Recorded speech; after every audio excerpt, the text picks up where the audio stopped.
जय गुरु जी। शुक्राना गुरु जी इस दिन के लिए, सुबह के लिए। सुनने वालों को, संगतों को, सबको शुभकामनाएं। आपका दिन सफल हो। आपके अंतर्निहित बैठी हुई आत्मा को प्रणाम करते हुए आज के कुछ भाव समर्पित हैं कि हम कितने चैतन्य हैं। हम जो भी जीवन जी रहे हैं, किस दिशा में जा रहे हैं, हमें कितना मालूम है, या हम दिशाहीन होकर चल रहे हैं, मदहोशी में जा रहे हैं। ऐसे ही कुछ मिश्रित भाव हैं कि गुरुजी, हम जो भी करें या करते हैं उसका उद्देश्य तो हमें मालूम होना चाहिए। किस राह जा रहे हैं, दिशा तो मालूम होनी चाहिए। लेकिन नहीं गुरुजी, हम जो भी करें या करते हैं उसका उद्देश्य तो मालूम होना चाहिए। किस राह जा रहे हैं, दिशा तो मालूम होनी चाहिए। क्या कर रहे हैं, क्यों कर रहे हैं, उसका अंजाम क्या होगा, प्रभाव क्या होगा, सोचना चाहिए। पर नहीं गुरुजी, हम तो जीवन को भी मदहोशी में गुजार रहे हैं। किसी की नकल करके चला रहे हैं, किसी की नकल उतार कर चला रहे हैं। हमारी आवश्यकता क्या है, हालात या परिस्थिति क्या है, मिला क्या है, ज़रूरत क्या है, जाना नहीं। गुरुजी, हमें जानना तो चाहिए। हमारी आवश्यकता क्या है, हालात या परिस्थिति क्या है, मिला क्या है और ज़रूरत क्या है। गुरुजी, हमने नहीं जानना चाहिए। अगर हम मंदिर भी जा रहे हैं तो सोचें, मांगने जा रहे हैं या कुछ छोड़ने जा रहे हैं। अंडरलाइन कीजिए। अगर हम मंदिर भी जा रहे हैं तो सोचें, मांगने जा रहे हैं या कुछ छोड़ने जा रहे हैं, धन्यवाद करने जा रहे हैं या फिर अब तक के कर्मों की माफ़ी मांगने जा रहे हैं, सेवा करने के लिए जा रहे हैं या सेवा करवाने के लिए जा रहे हैं। जानना तो चाहिए कितनी आस्था और श्रद्धा है हमारी, कितनी आस्था और श्रद्धा है, कितना समर्पण है। फिर या कुछ हम दिखाने जा रहे हैं। मंदिर जा रहे हैं तो क्या हम दिखाने जा रहे हैं।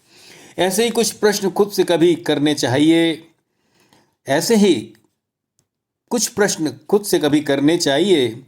जो भी करें होश तो होना चाहिए। अपना गंतव्य की कौन सी राहें चलनी है, अपने गंतव्य के लिए कौन सी राहें चलनी है, ज्ञान होना चाहिए। ना ही अनायास जाइए। गुरुजी, हमने अपने अब तक के जीवन को मदहोशी में ही जी लिया है। हे मेरे प्रभु, हमने अपने अब तक के जीवन को मदहोशी में ही जी लिया है। जो भी करना था आपको समर्पित, आप पर आश्रित होना था, नहीं हुआ है। अंडरलाइन कीजिए। जो भी करना था, होना था आपको समर्पित और आप पर ही आश्रित होना था, हमसे नहीं हुआ है। तलाशते रहे संतोष सुकून दर बदर, जो कहीं अपने अंदर ही छुपा है। अंडरलाइन कीजिए कि तलाशते रहे संतोष सुकून। दोबारा बोल दो, तलाशते रहे संतोष और सुकून दर बदर, जो कहीं अपने अंदर ही छुपा है। फिर बहाने हमने ज़माने के सीख लिए हैं, होता कुछ नहीं हमसे, बस अहंकार सजाए बैठे हैं। और ये भी नहीं कि हमें मालूम ना हो।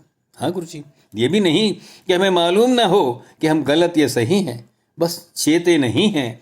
प्रभु जी, हमने सीधी सरल राहों पर आडंबर सजा लिए हैं, मुखौटे लगा लिए हैं और धोखा दे रहे हैं अपने ही अंतर्निहित बैठी आत्मा को। अपना प्रारब्ध बढ़ा रहे हैं। ये जीवन भी पिछले कर्मों की कड़ी है। मालूम है कि ये जीवन भी पिछले कर्मों की कड़ी है। चुकाना तो क्या, हम तो और उधार बढ़ा रहे हैं, क्योंकि सोचा ही नहीं तो जानते क्या कि हम जीवन की किस दिशा में जा रहे हैं। हमने तो सोचा ही नहीं तो जानते क्या कि हम जीवन की किस दिशा में जा रहे हैं। पीछे पड़े रहे काया के, माया के या छाया यानी अहंकार। पीछे पड़े रहे काया के, माया के या फिर छाया के यानी अहंकार सजाते रहे। प्रभु जी, कभी सोचने में ग्लानि होती है। हाँ प्रभु जी, कभी सोचते हैं तो ग्लानि होती कि हमने कितनी लाख अनमोल सांसें जाया की हैं, बर्बाद की हैं, जिनमें होना था सिमरन आपका, जिनमें होना था सिमरन हो आपका रखना था, जिन्हें सरलता का व्यवहार करके जीना था। अब आपकी कृपा से नबूद नहीं किया। अब आपकी कृपा से थोड़ा होश आया, अब आपकी कृपा से ही थोड़ा होश आया है तो जाना हमने क्या कुछ नहीं गंवा दिया है। गुरु जी, अब थोड़ा चेते हैं आपकी कृपा से। गुरु जी, अब थोड़ा चेते हैं आप ही की कृपा से, तो हमारा विवेक जगा दीजिए। हे प्रभु, हमारा विवेक जगा कर हमें बचे कर्मानुबंध करवाते हुए सिमरन में लगा दीजिए। गुरु जी, हमें हमारा विवेक जगा कर हमारे बचे हुए कर्मानुबंध कटवाते अपने सिमरन का कर दीजिए। चेताया तो है ईश्वर आपने, चेताया तो है गुरु जी आपने, अब पूरी तरह प्रकाशित कर दीजिए, पूरी तरह से चेता दीजिए, हमें दिशा निर्देश दे दीजिए। शुक्राना शुक्राना मेरे वाले, त्रुटियों के लिए क्षमा कीजिए।